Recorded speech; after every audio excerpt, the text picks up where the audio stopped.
Fala galera do MIXME, eu tô internacional agora. E eu tô com Daví Guettá em português, Daví Guettá em inglês, and I guess in French is Daví Guettá. Daví Guettá. Really? Yes. Oui, exactement. Oui, oui, ça va? Ça va bien, merci.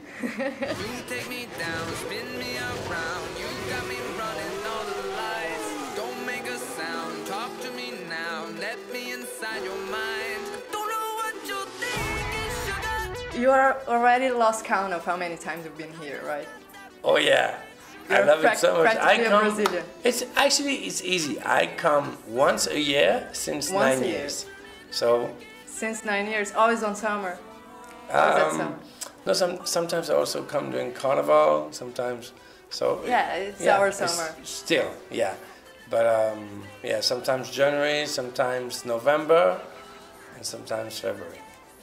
Always summer. I love it. Every time I love it. You are practically a Brazilian, right? So can you suggest for your friends what is good and what is bad? I mean, in food, talking about food. Oh, in here? Yeah. Oh, you know what's driving me crazy? I always go to those restaurants where they serve you the meat like this. Oh my God. Every time I come to Brazil, when I have a day off, I do this and I eat and I go home. I love it. What do you think about EDM here in Brazil? Well, there's a lot of love here. It's amazing, you know. I mean, that's why I love coming. Like I really love the people, but it's also that, you know, when I'm on stage and I have a lot of fun. I love being here. People are really into dance music in general. You know, it is a country of celebration and parties, so of course this is the kind of music I make. Everything you can dance with? Yeah. Is there any Brazilian artists you like, you've been hearing? I don't know so much. I know all the old Brazilian music, of course, because this was also very big in Paris at some point. Then I remember I discovered a little bit of the favela funk. I thought that was interesting, you know. And I remember once I was on the carnival, and I discovered Ivete Singalo.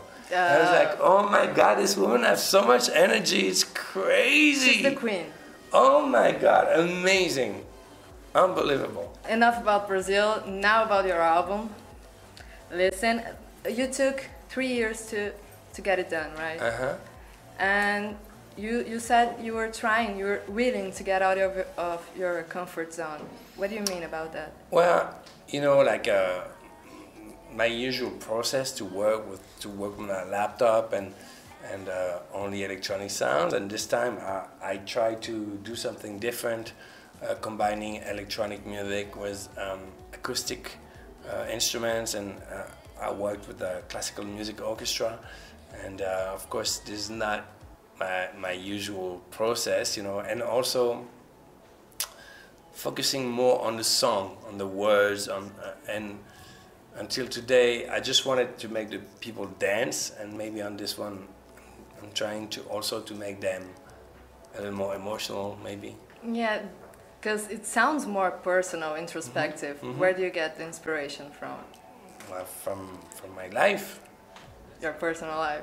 Of course. How the fans react to that new sound, especially the Brazilian ones? Well, it's been amazing. I was a little bit scared when I released Dangerous, because it was so different from everything I've done before, and even the tempo, you know, slower, and I didn't know how people were gonna react, and everybody loved it, so I'm happy. And the video clips you made for the songs, it's cool, right? They're very different. One has Old West way. We're burning up. We might as well be lovers on the soul. Okay, and Dangerous, you were a pilot. So the concept for this album is going to be, every clip is very cinematographic, and even the music inside is a little bit like this too, you know, and I want to make mini movies for each video. And can you tell a detail for your next one, something about the next one? I'm actually working on it right now, on What I Did for Love, with the record with Emily Sunday. This is my new single, and we're working on. It's also a movie, a short movie. So you made like soundtracks. Soundtracks for short movies. Yeah, in a way. That's a great way to see. I like that. So I have to ask you something about collaboration, but don't worry, I'm not gonna ask which one was good and which one was bad. It's just that you're known for collaborating with a lot of great artists, and some of them are not known for the great audience. They don't know, like Saint Martin. Yeah, it's that's normal. They don't know him because it was his first record. So, well, how do you pick those guys? Where do you find these are them? people that I meet in studios, and Sam is a songwriter, and he wrote a couple of hits for Maroon 5, for example. And we were working together on songs for me, and then when I heard his voice, I was like, wow, like, you should be in the light. You can't always stay in the studio when your voice is so amazing, you deserve to express yourself, and I hope it's gonna work for him. Now he's gonna start his own career. Can I have an audition with you? You're a singer too? No, I'm not. I'm just kidding. I want you to come back to Brazil. I'm not gonna do that with you. So thank you very much for having us. It was a pleasure. Ciao, MIXME.